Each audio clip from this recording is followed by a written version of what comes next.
بسم اللہ الرحمن الرحیم 99 نیوز کے ساتھ میں ہوں آپ کا میزبان احتشام الحق عباسی جی۔ میرے ساتھ اس وقت سیاسی سماجی نوجوان شخصیت جناب یسرف انیف عباسی صاحب موجود ہیں۔ آج ان سے مختلف امور پر سوالات کریں گے اور ان سے جوابات بھی لیں گے۔ السلام علیکم ورحمۃ اللہ۔ وعلیکم السلام۔ بہت شکریہ، آپ نے اپنا قیمتی وقت دیا۔ پہلے تو میں آپ سے آپ کی پرسنل لائف کے اوپر تھوڑا سا سوال کروں گا، کیونکہ موجودہ وقت کے اندر ہمارے جو نوجوان ہیں وہ افراتفری کا شکار ہیں، روزگار نہیں ہے اور اس وجہ سے وہ ڈیموج ہو جاتے ہیں اور محنت بھی نہیں کرتے۔ آپ نے چھوٹی عمر میں جو آپ کی فیلڈ ہے اس کے اوپر آپ نے کام شروع کیا، اور یہ آپ کو سوچ کیسے آئی اور شوق کیسے ہوا آپ کو؟ بسم اللہ الرحمن الرحیم۔ بہت شکریہ احتشام، جو آپ نے سوال کیا۔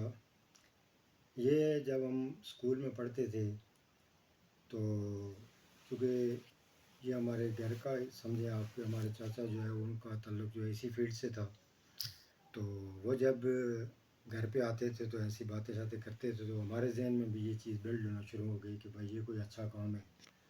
تو جب ہم نے میٹرک کیا، میٹرک کے بعد پھر ہم کچھ ٹائم میں گھر رہا، اس کے بعد پھر میں اس کام کے لیے میں نکل گیا، کراچی گیا۔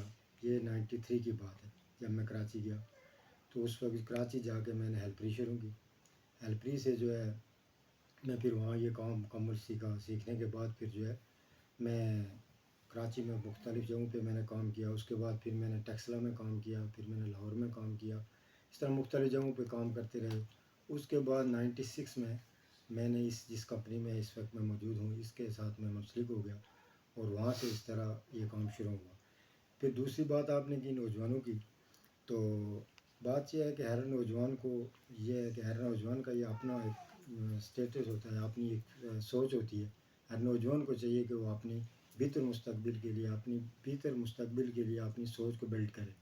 اب یہاں پہ یہ ہوتا ہے کہ بعض نوجوان جو ہے وہ مختلف چیزیں دیکھتے ہیں اور یہاں افراتفری کا شکار ہے، اور اگر یہاں پہ نوجوان اس طرف جائیں تو یہ میں سمجھتا ہوں کہ نوجوانوں کے لیے یہ فیلڈ بھی موجود ہے، کام بھی موجود ہے، اگر لوگ کام کرنا چاہیں۔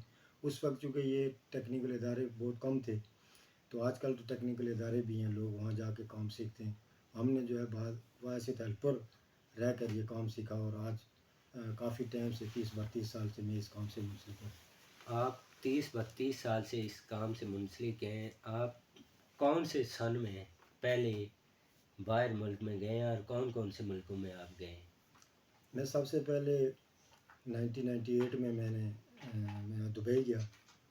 4 اپریل کا مہینہ تھا، 4 اپریل کو 15 اپریل کو میں یہاں سے گیا، اور سب سے پہلا میرا جو سفر ہے فارنر کا وہ دبئی کا تھا 1998 میں۔ تو آپ کا ایک سیاسی تعلق ہے آزاد کشمیر کی ریاستی جماعت آل جموں و کشمیر مسلم کانفرنس سے، آپ اس کے اوپر تنقید بھی کرتے رہتے ہیں، اور آپ کا ان سے گہرا تعلق ہے۔ وہ کہتے ہیں لوگ کہ وہ مرثد کی سیاست کرتے ہیں، اس کے اوپر آپ کو کیا خیال ہے؟ دیکھیں، ہمارا تعلق جو کہ آبا و اجداد سے ہم مسلم کانفرنس کے ساتھ منسلک ہیں، اور جہاں تک آپ نے موروثیت کی بات کی، تو آپ دیکھیں گے کہاں پہ موروثیت نہیں ہے۔ آپ دیکھیں گے مختلف جماعتوں میں، آپ اس ٹائم دیکھیں گے آزاد کشمیر میں، آپ دیکھیں کہ آزاد کشمیر کے جو صدر ہیں، صدر ریاست، ان کا بیٹا اسمبلی کے اندر ہے۔ سردار قمر زمان صاحب، ان کا بیٹا جو ہے وہ اسمبلی کے اندر ہے۔ اس طرح پاکستان میں آپ دیکھیں کہ مسلم لیگ نون ہے، ان کا پورا خاندان سیاست کے ساتھ منسلک ہے۔ تو یہ موروثیت صرف یہاں پہ لوگ کہتے ہیں مسلم کانفرنس میں، جبکہ موروثیت ہر جگہ پہ موجود ہے، اور میں اس کو موروثیت سمجھتا بھی نہیں ہوں۔ یہ موروثیت نہیں ہوتی، یہ جو سیاسی ایک گھرانہ ہوتا ہے اس کے ساتھ ایک تعلق ہوتا ہے۔ اب اس سیاسی جو ایک کہ اس کو میں ورثہ سمجھتا ہوں، کہ جو سیاسی ورثہ ہوتا ہے، جس طرح ہماری زمین ہے، ہمارے گھر ہیں، جب ہمارے والدین کسی فیلڈ سے منسلک ہوتے ہیں تو ہمارا یہ کام ہے کہ ان کی اس فیلڈ کو ہم سنبھال کے رکھیں۔ مجاہد اول چونکہ ایک آزاد کشمیر کی سیاست کے اور آزاد کشمیر کی میں ایک بڑی شخصیت ہے، بلکہ پورے ملک میں، پوری دنیا میں آپ دیکھیں گے مجاہد اول جو ہے وہ بالکل چھوٹی سی فیملی سے ان کا تعلق تھا۔ تحریک آزادی کشمیر سے لے کر پھر آزاد کشمیر کی سیاست میں، پاکستان کی سیاست میں وہ مختلف جگہوں پہ وہ منسلک رہے. اور آگے سردار عتیق صاحب جو ہیں ان کے بیٹے ہیں وہ اس جماعت کے صدر بھی رہے ہیں. پھر دوسری بات جو موروثیت کی بات کرتے ہیں تو موروثیت میں مسلم کانفرنس میں نہیں ہے. مسلم کانفرنس کے پہلا صدر جو ہے وہ شیخ عبداللہ صاحب، اس کے بعد مسلم کانفرنس کے صدر سردار سکندر رہے ہیں، راجہ حیدر خان ہیں، ابھی ایڈوکیٹ شفیق زرار صاحب مسلم کانفرنس کے صدر تھے. تو یہ موروثیت جو ہے اس کو آپ موروثیت نہیں کہہ سکتے. مسلم کانفرنس کی صدارت تو مختلف لوگوں کے ساتھ رہی ہے، تو اس کو آپ موروثیت ہم نہیں کہتے، بلکہ یہ ایک سیاسی ورثہ تھا جو سردار عتیق صاحب نے آج تک اس کو سنبھالا ہوا. آپ مستقبل میں مسلم کانفرنس کی سیاست کو کس نظر سے دیکھتے ہیں، اور کیا دیکھتے ہیں کہ آنے والا جو وقت ہے وہ مسلم کانفرنس کے لیے کیسا رہے گا؟ دیکھیں مسلم کانفرنس یہ تو خیر سب کے سامنے ہے کہ مسلم کانفرنس اس وقت سیاسی طور پہ وہ کمزور ہے، لیکن ہم مطمئن ہیں کیونکہ ہماری جو قیادت ہے سردار عتیق صاحب چونکہ ایک بڑی شخصیت ہیں اور آزاد کشمیر کی سیاست میں ان کا ایک نام ہے، اور اگر وہ چاہیں تو اس جماعت کو انشاءاللہ وہ ہم اس کا مستقبل ہم بہتر دیکھ رہے ہیں کہ وہ اس جماعت کو انشاءاللہ اپنی جگہ پہ لائیں گے. اور ہم پورے مطمئن ہیں کہ سردار عتیق صاحب جو ہے وہ اپنی سیاسی بصیرت کی وجہ سے اس جماعت کو واپس اپنی جگہ پہ کھڑا کریں گے انشاءاللہ. یہ مسلم کانفرنس کی کمزوری کی وجہ آپ کیا سمجھتے ہیں؟ کہیں ایسا تو نہیں ہے کہ جو مخلص کارکن ہیں یا مخلص لوگ جو جماعت کے ساتھ ہیں ان کو پیچھے کیا جاتا ہے؟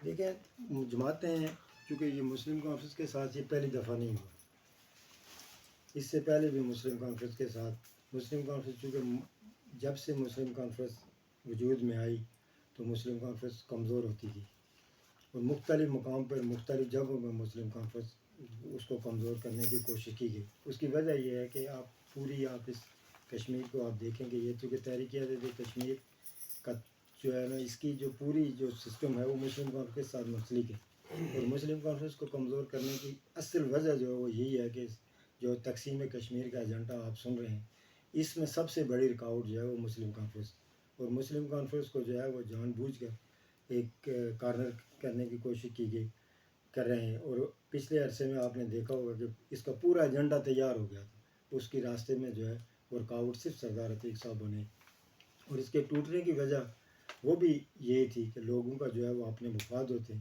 لوگ مفاد کی طرف جاتے ہیں. نظریات چونکہ اب ختم ہو رہے ہیں، اب مجھے کوئی نظریاتی سیاست نظر نہیں آ رہی ہے، خواہ وہ مسلم کانفرنس ہو یا نون لیگ ہو یا کوئی جماعت بھی ہو. اب لوگوں کا جو ہے نا وہ نظریات کی جگہ وہ سرمایہ آ گیا ہے، اب لوگوں کا زیادہ تر رجحان سرمایہ کی طرف جا رہا ہے. تو جب سرمایہ کی سیاست ہوگی تو وہاں پہ پھر نظریات کی سیاست جب ختم ہوتی ہے، نظریاتی لوگ جب بیک پہ چلے جاتے ہیں تو پھر جماعتیں کمزور ہونا شروع ہو جاتی ہیں. تو اس کی وجوہات یہ بھی ہے کہ کچھ غلطیاں بھی ہوئی ہیں ماضی کے اندر، اور ان غلطیوں سے اب ہمیں سیکھ کے آگے چلنا پڑے گا. اگر ان غلطیوں کو ہم سیکھیں گے نہیں ان سے تو پھر یہ جماعت جو ہے یہ کمزور ہوتی جائے گی. اور ابھی تو پارلیمانی طور پر پارلیمانی سیاست کے اندر ہمارے مسلم کانفرنس کے پاس صرف ایک سیٹ ہے، جبکہ اس سے پہلے بھی مسلم کانفرنس کے پاس ایک سیٹ تھی. یہ 75 یا 70 کی بات ہے، ایک سیٹ مسلم کانفرنس کے پاس ہے. اس کے بعد مسلم کانفرنس بہت دفعہ وہ حکومت میں رہی، اپوزیشن میں رہی. تو یہ سیاسی جماعتیں جو ہے ان کے ساتھ یہ سلسلہ ہوتا رہتا ہے.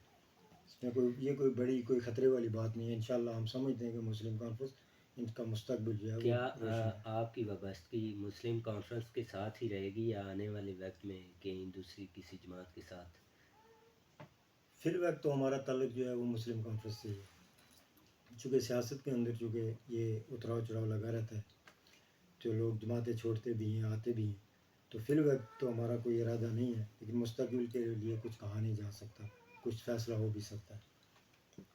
اس وقت حلقہ غربی باغ کے اندر آپ کے کلاس فیلو بھی ہیں محترم جناب ساجد اقبال عباسی صاحب، جو عوام کے بڑے مسائل حل کر رہے ہیں، کام کر رہے ہیں پورے حلقے کے اندر، بلکہ ان کو عبدالستار عیدی کے نام سے پکارا جاتا ہے. تو ان کی جو سیاست ہے یا ان کی جو خدمات ہیں ان کو آپ کس نظر سے دیکھتے ہیں؟ ساجد اقبال صاحب کی جو خدمات ہیں وہ تو لائق تعریف ہیں، اس میں تو کوئی شک نہیں ہے، انہوں نے اس حلقے کے لیے بہت سے کام کیے ہیں، اور ہم ان کا شکریہ بھی ادا کرتے ہیں ساجد اقبال صاحب کا، اور ان کے لیے دعا گو بھی ہیں کہ اللہ تعالیٰ ان کے رزق میں، ان کے روزگار میں مزید برکت عطا فرمائے۔ تو انہوں نے بے پناہ کام کیے، اس میں کوئی شک نہیں ہے، آپ نے جیب سے خرچ کر رہے ہیں، لوگوں کے لیے سہولیات مہیا کر رہے ہیں، تو اللہ پاک ان کو اس کا پورا پورا اجر دے گا۔ جہاں تک رہی سیاست کی بات، تو سیاست میں آپ دیکھیں گے، میں سمجھتا ہوں کہ میجر لطیف صاحب سے بڑا آدمی کوئی نہیں ہے، یعنی وہ ایک بڑی ٹف شخصیت تھے، اور انہوں نے مقابلہ بھی کیا ہے سردار عتیق صاحب کے ساتھ، مسلم کانفرنس کے ساتھ، ان کی لڑائیاں بھی رہی ہیں، 30-32 سال انہوں نے مزاحمتی سیاست کی، یعنی ان سے بڑی مزاحمتی سیاست کوئی نہیں کر سکتا، تو وہ بھی سردار عتیق صاحب کو نہیں ہرا سکے۔ کیا تو آپ ساجد اقبال آباد صاحب عتیق صاحب کو ٹف ٹائم دے سکتے؟ میں نہیں سمجھتا ہوں کہ ساجد صاحب جو ہے وہ سردار عتیق کو کوئی ٹف ٹائم دیں گے، کیونکہ اس جو سیاست ہے اس کے مختلف ویو ہوتے ہیں، مختلف رنگ ہوتے ہیں۔ اب ساجد اقبال صاحب گو کہ وہ کام اچھے کر رہے ہیں، انہوں نے عوام کی سہولیات کے لیے بے پناہ کام کیے ہیں اور اپنی جیب سے کیے ہیں، لیکن سیاست کے لیے بہت سی اور ایسی چیزیں بھی ہوتی ہیں جو اس چیز کے ساتھ منسلک ہوتی ہیں۔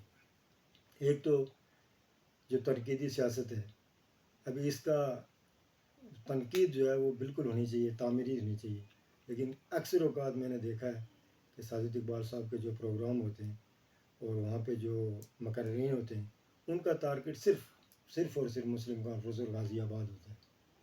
تو اب ساجد اقبال صاحب کو تنقید سے نکل کر، جو میرا ان کو مشورہ ہے، ہمارے دوست بھی ہیں، ہمارے کلاس فیلو بھی ہیں، اور انتہائی اچھے انسان ہیں، اس میں کوئی شک نہیں ہے، اس عوام کے لیے وہ بہت کچھ کرنا چاہتے ہیں، وہ لیکن ان کو ایک ویژن لے کے آنا چاہیے، ایک نئی چیز لے کے آنی چاہیے۔ اب یہ سڑکیں ہیں، یہ روڈیں ہیں، یہ دہلی کی باتیں، یہ عام باتیں، یہ بہت عرصے سے ہم لوگ سن رہے ہیں، یہ تو ہوتی رہیں گی، لیکن ایک نئی چیز، چونکہ وہ فارنر میں رہتے ہیں، وہاں ان کا بزنس ہے، وہاں وہ بہت سی نئی چیزیں دیکھتے ہیں، اب وہ ایک نیا ویژن لے کے آتے جس سے لوگ متاثر ہوتے کہ بھائی یہ چیزیں، یہ کوئی نئی چیز ہے، ایک نیا ویژن ہے، ایک نئی سوچ ہے، تو اس طرف لوگوں کا دھیان زیادہ جاتا، لیکن ان کی بھی سیاست اسی طرح ہی ہے، لیکن میں سمجھتا ہوں کہ وہ ٹف ٹائم تو اتنا کوئی زیادہ ٹف ٹائم وہ نہیں دے سکیں گے، لیکن تھوڑا بہت مقابلہ وہ ضرور کریں گے۔ اچھا، آپ کا پسندیدہ سیاستدان کون سا ہے؟ پسندیدہ سیاستدان جو آپ اگر آزاد کشمیر کی بات کریں تو میرے پسندیدہ جو پیر و مرشدی آپ کہہ رہے ہیں مجاہد اول سردار عبدالقیوم صاحب ہیں، ان کی سیاست سے، ان کی زندگی سے میں متاثر ہوا ہوں۔ ایک تو پہلی بات یہ ہے کہ مجاہد اول کی زندگی کے اندر مختلف پہلو ہیں ان کی زندگی کے، اب وہ ایک خوددار شخصیت تھے، مذہب کے ساتھ ان کا بہت بے پناہ تعلق تھا، اولیاء کاملین سے ان کا بڑا بے پناہ تعلق رہا ہے، اور سیاست بھی انہوں نے ایک عبادت کے طور پہ کی ہے، پھر تحریک آزادی کشمیر کے اندر ان کا ایک بڑا رول ہے، بڑا اہم رول ہے کہ 22 سال کی عمر میں بالکل ایک گاؤں سے اٹھ کے انہوں نے اتنی بڑی تحریک کا آغاز کیا جو آج تک چل رہی ہے۔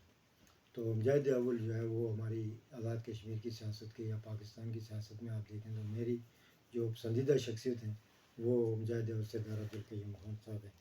دوسری اگر آپ میری کوئی پسندیدہ شخصیت پاکستان کے حوالے سے آپ پوچھتے ہیں تو وہ ذوالفقار علی بھٹو شہید، وہ میری پسندیدہ شخصیت ہے۔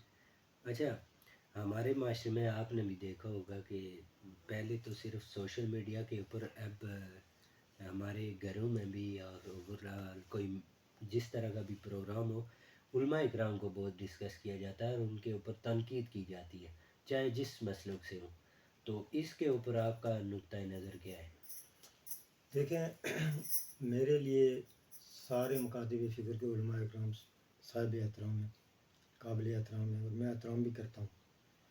تو پہلی بات یہ ہے کہ مذہب کے اوپر کسی بھی خواہ وہ کسی بھی مکاتب فکر کا عالم ہو، مفتی ہو، مولوی ہو، اس کو ہم جیسے آدمی کو ان کے اوپر تنقید نہیں کرنی چاہیے، کیونکہ ہم اتنے دین کو نہیں سمجھتے جتنا وہ سمجھتے ہیں۔ تو البتہ یہ ہے کہ کچھ چیزیں ایسی ہیں جو دیکھنے میں ہمیں اچھی نہیں لگتی، لیکن ان کے پیچھے کیا لاجک ہے اس کو بھی ہم نہیں سمجھتے ہوتے، تو ہر آدمی اپنی رائے دینا شروع کر دیتا ہے، اور میں اس چیز کو پسند بھی نہیں کرتا ہوں۔ تو میرے لیے سارے علماء کرام جو ہے وہ قابل احترام ہیں، اور میں دل سے ان کی عزت کرتا ہوں. میرا تعلق جو ہے وہ مسلکی طور پہ میرا تعلق بریلوی مسلک سے ہے، لیکن میں علماء دیوبند، اہل حدیث، علماء اہل حدیث جو ہے میرا ان کے ساتھ بھی تعلق رہا ہے، ان کو بھی میں نے سنا ہے، دیکھا ہے. تو میرے لیے سارے علماء اکرام جو ہے وہ قابل احترام ہیں، اور احترام کرنا بھی چاہیے. تو یہ ہمارے سننے والوں کو آپ لاسٹ میں کیا پیغام دیں گے؟ دیکھیں، پیغام یہی ہے کہ جو ہمارے نوجوان ہیں، بالخصوص ہمارے نوجوان جو ہے وہ کافی بے روی کا شکار ہے. تو میرا ان کے لیے یہ پیغام ہے کہ کام آپ کریں، کام کوئی بھی ہو وہ چھوٹا نہیں ہوتا. میں نے اپنی مثال آپ کو دی کہ میں نے ایک ہیلپر سے کام سٹارٹ کیا، اور میں تقریباً 7 سے 8 ممالک میں گھوم کے آیا ہوں، اور میں نے وہاں پہ ہر کام کرتے ہوئے لوگوں کو دیکھا ہے. یعنی کہ ہر کام میں نے لوگوں کو صفائی کرتے ہوئے بھی دیکھا ہے، میں نے لوگوں کو جھاڑو دیتے ہوئے بھی دیکھا ہے، میں نے لوگوں کو ٹرالیاں چلاتے ہوئے بھی دیکھا ہے، میں نے لوگوں کو وزن اٹھائے ہوئے بھی دیکھا ہے. تو یہاں سے لوگوں کی یہی ہوتا ہے کہ فلانا چلا گیا اور میں پتہ نہیں یہ میرے توہین ہو جائے گی. تو توہین نہیں ہوتی. توہین چوری کے اندر ہے، توہین برائی کاموں کے اندر ہے، مزدور کے اندر توہین نہیں ہے. آپ مزدوری کریں، خواہ آپ دن کو ایک وزن اٹھائیں، آپ دن کو گینتی کا کام کریں، آپ بیلچے کا کام کریں، لیکن وہ آپ کی مزدوری ہے. لیکن آپ غلط کام کریں گے اس میں کوئی چھوٹا موٹا کام نہیں ہے. ہر مزدوری جو ہے وہ ہم خود مزدور ہیں، ہم دیہڑی لگاتے ہیں، تو اس میں کوئی برائی نہیں ہے. تو میرا نوجوانوں کو یہ پیغام ہے کہ خدا را آپ یہ برے کاموں سے نکلیں، غلط سوسائٹی سے نکلیں، بلکہ آپ حق حلال کی رزق کمانے کی کوشش کریں. آپ کو یہاں پہ بھی بہت کچھ مل سکتا ہے. اگر آپ کام کرنے والا آدمی ہو، محنت مزدوری کرنے والا ہو، تو اس کے لیے یہاں بے پناہ کام ہے.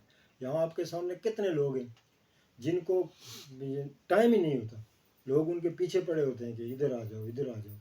تو یہاں پہ لوگ جو آدمی یہاں پہ کام کر رہا ہے، مزدوری کر رہا ہے، اس کے لیے یہی سعودی عرب ہے، یہی یو اے ای ہے، یہی سب کچھ ہے. لیکن ہمارے لوگ کیا کہتے ہیں کہ میں نے یہ کر دیا تو لوگ مجھے کہیں گے کہ پتہ نہیں یہ کیا ہو گیا. لیکن اس میں کوئی توہین والی بات نہیں، یہ آپ کی عزت ہے، یہ آپ کا مقام ہے.